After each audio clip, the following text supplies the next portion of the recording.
السلام علیکم لسنرز، آج جو میں ناول ریڈ کرنے جا رہی ہوں وہ ہے بن مانگی دعا، جو کہ تحریر ہے عفت سحر طاہر کی۔ چلیے شروع کرتے ہیں اس کی قسط نمبر 13۔ وہ کڑ کڑ کر سوچتی اور سوچ سوچ کر کڑ رہی تھی۔ اسے اون کے ساتھ اسلام آباد آنے پر 1000 مرتبہ افسوس ہو رہا تھا۔ کیا وہ نہیں جانتی تھی کہ ممانی جان کی ذہنیت کیا ہے؟ اور ارم ہو بہو ان پر ہی پڑی تھی، کینہ پرور، خود پسند اور خود غرض۔ اگر اسے علم ہوتا کہ اسے یہاں آ کر کمرہ بھی ارم کے ساتھ شیئر کرنا پڑے گا تو وہ وہاں ان کی منتیں کرنے کے بجائے خود سب کے سامنے بدتمیزی سے ہی صحیح مگر ڈٹ جاتی اور اسلام آباد آنے سے انکار کر دیتی۔ اسے رہ رہ کر وقت کے ہاتھ سے نکلنے کا احساس ہوتا۔ 2 گھنٹوں کی نیند کے بعد وہ فریش تھی جب نیلم اسے چائے کے لیے بلانے آئی تھی۔ سفید رنگت لیے خوش شکل سی نیلم اور شاید خوش گفتار بھی۔ پہلے جب یہ لوگ کراچی میں تھے تب نیلم چھوٹی سی تھی۔ ثانیہ کا واسطہ نازیہ اور ارم سے پڑا تھا۔ نازیہ چونکہ بڑی تھی اسی لیے اس نے کبھی ثانیہ نامی کزن کو کوئی خاص لفٹ نہیں کرائی تھی۔ ہاں مگر ممانی جان اور ارم کو ثانیہ سے خاص طور پر کینہ تھا، اور عباس نامی کینہ۔ نیلم کے ہونٹوں پر خیر سگالی کی مسکراہٹ تھی، مگر ثانیہ ان لوگوں سے دور بچ کر ہی رہنا چاہتی تھی۔ خاموشی سے اس کے ساتھ چل دی۔ آپ بہت چینج ہیں، لگتا نہیں کہ کسی گاؤں میں رہتی ہیں۔ نیلم شاید اس کا مذاق اڑانے کی کوشش کر رہی تھی۔ ثانیہ نے سمجھنے کی کوشش کی۔ کیوں، گاؤں میں انسان نہیں رہتے کیا؟ غصے میں تو وہ بقول اون کڑوی دوائی بن جایا کرتی تھی۔ آپ نے مائنڈ کیا، سوری، میں تو آپ کی تعریف کر رہی تھی۔ اس کے بہت روکھے سے انداز پر نیلم کچھ کنفیوز ہوئی تو ثانیہ ٹھٹکی۔ ایک ثانیہ کو تو اس کا سوال ذہن میں دہرایا تو خود ہی شرمندہ ہو گئی۔ وہ شاید سبھی کو ایک لائن میں کھڑا کر دینے اور اڑا دینے کے چکر میں تھی، گناہ گار اور بے گناہ کا خیال کیے بغیر۔ سوری، میں غلط سمجھی، ثانیہ نے فوراً ہی ہلکی سی مسکراہٹ کے ساتھ کہا تو نیلم سر ہلا کر اس کے ساتھ لان میں چلی آئی تھی۔ وسیع لان میں اس وقت ایک بھرپور محفل جمی ہوئی تھی۔ تایا جان اور فرحان آفس سے آ چکے تھے۔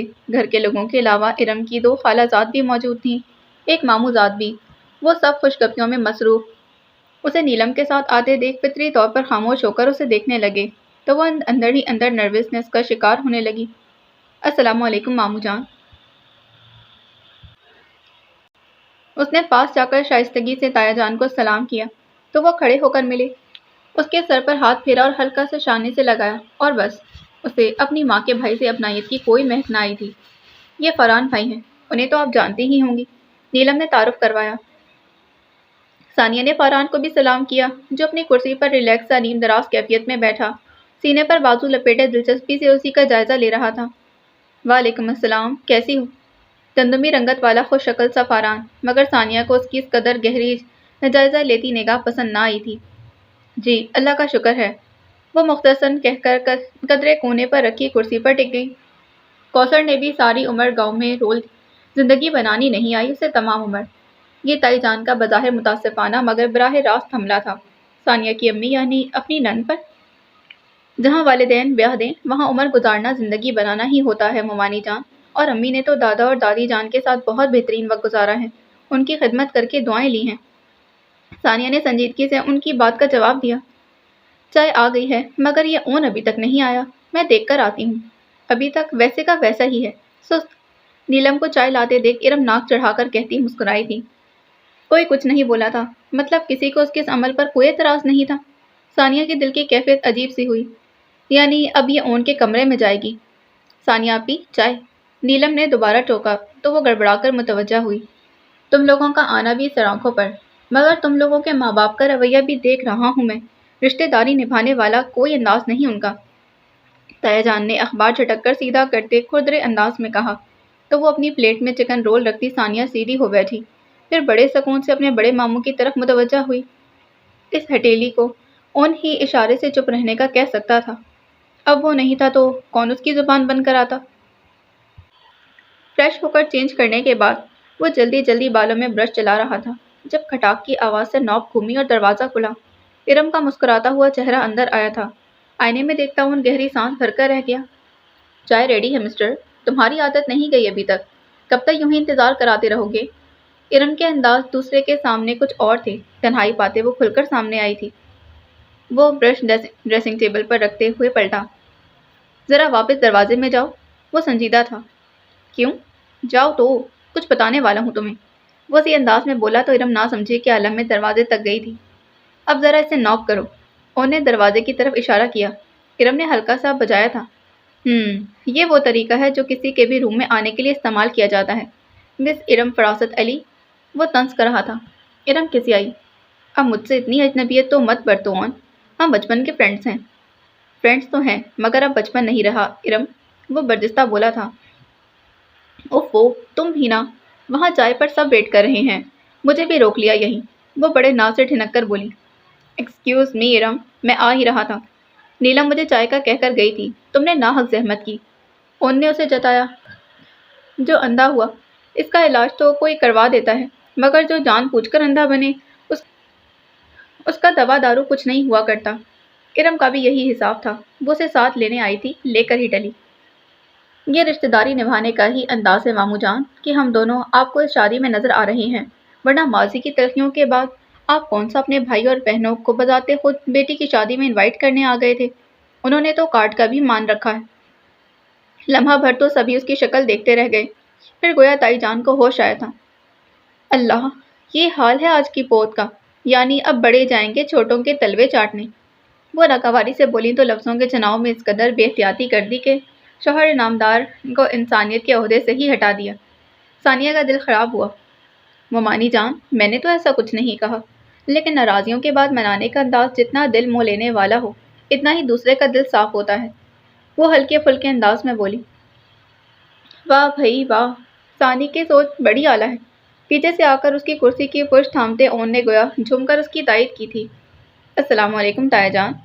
وہ بہت گرم جوشی سے تایا جان سے ملا، فرحان سے ملا، وہ ایسا ہی تھا، ملنسار، گھل مل جانے والا۔ ثانیہ کی نگاہ پڑی، ارم بڑے ہی پیار سے اون کو دیکھ رہی تھی، آنکھوں سے جھلکتے چاہت کے جام اور لبوں پر دھیمی سی مسکراہٹ۔ ثانیہ کا دل اکتانے لگا، اس کا اس ماحول سے بھاگ جانے کو جی چاہ رہا تھا۔ یہ لو اون، ذرا شامی کباب چکھو، میں نے خاص اپنے ہاتھوں سے بنائے ہیں۔ ارم نے پلیٹ اٹھا کر اون کی طرف بڑھائی۔ اس میں کیا خاص بات ہے؟ ہر کوئی اپنے ہاتھوں سے ہی بناتا ہے، اون نے اس کا مذاق اڑایا تھا۔ نیلم زور سے ہنسی تو ارم نے اسے ہلکا سا گور کر دیکھا۔ تم سناؤ اون، آج کل کیا کر رہے ہو؟ نازیہ آپی نے دوستانہ انداز میں پوچھا۔ جانے وہ ان 6 سالوں میں واقعی بدل گئی تھی یا پھر ہونے والی شادی نے ان کے اندر فی الحال نرم سا تاثر جگا دیا تھا۔ کرنا کیا ہے، آپ کے چچا جان کا ریسٹورنٹ سنبھالتا ہوں۔ وہ بہت پرسکون سا بیٹھا تھا، مگر ثانیہ کڑی ٹینشن کا شکار تھی، اسے یہاں ہر چہرہ، ہر تاثر اجنبی لگ رہا تھا۔ تائی جان متاثر ہوتے ہوئے اشتیاق سے پوچھنے لگی۔ اچھا، تو تمہارے حوالے کر دیا ہے عباس نے ریسٹورنٹ، کیسا چل رہا ہے؟ بہت اچھا تائی جان، الحمدللہ، وہ مسکراتے ہوئے بولا۔ فرحان نے گہری نگاہ سے ثانیہ کا مضطرب چہرہ دیکھا، پھر بہت اپنائیت سے بولا۔ ارے ثانی، تم کیوں یوں ہی بیٹھی ہو، کچھ لو نا، یہ ڈونٹ چیک کرو، بہت ڈفرینٹ فلیور ہے۔ ثانیہ نے ان کو متوجہ ہوتے دیکھا تو وہ سنبھل کر ہلکا سا کھنگاری، پھر مسکرا کر فرحان سے کہا، تھینک یو فرحان بھائی۔ وہ ڈونٹس اٹھا کر اپنی پلیٹ میں رکھنے لگی۔ ثانی، ان نے دل ہی دل میں دانت کچکچائے۔ آج ڈھولک رکھ رہے ہیں ہم، اب سے لے کر 7 دن تک فنکشن ہوگا۔ نیلم پرجوش تھی۔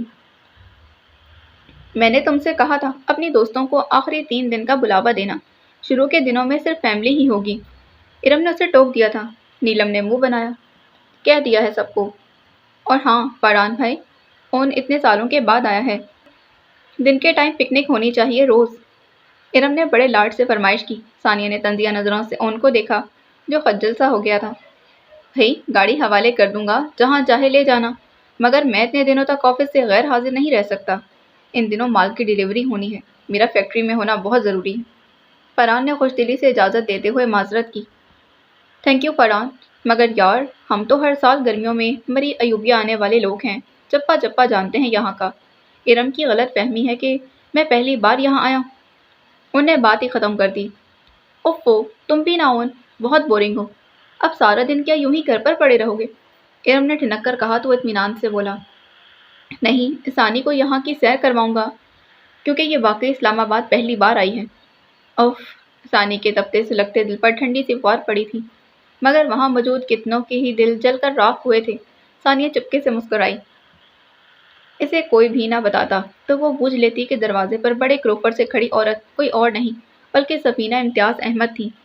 اس گھر میں آتے ہی ابینہ نے سفینہ کو دیکھا تھا، بے قابو ہوتی، اسے لان تان کرتی سفینہ، اور یہ نفیس سا لباس، خوشبوئیں اڑاتا وجود،